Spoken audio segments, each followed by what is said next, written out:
पाखापाखि 27 तारीख भितर आमर सामूहिक भाव छोटी घोषणा हम खरा छोटी घोषणा हम देखु आज रेवेन्यू मिनिस्टर अध्यक्षतार आज एसआरसी मीटिंग भी आज आम बसते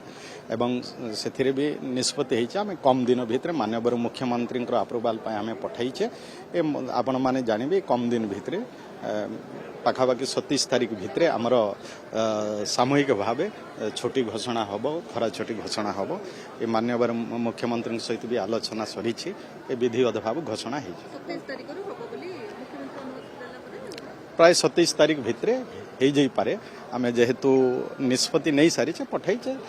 मुख्यमंत्री ताको विचार करेंगे मत लगुच 27 तारीख भितर छोटी घोषणा है हाँ निश्चय से जिलापाल मान क्षमता रही जे से जिते बड़े भी अनुभव करेंगे जे अत्यधिक जदि ताती होउची आ सिथिरे पिला मान को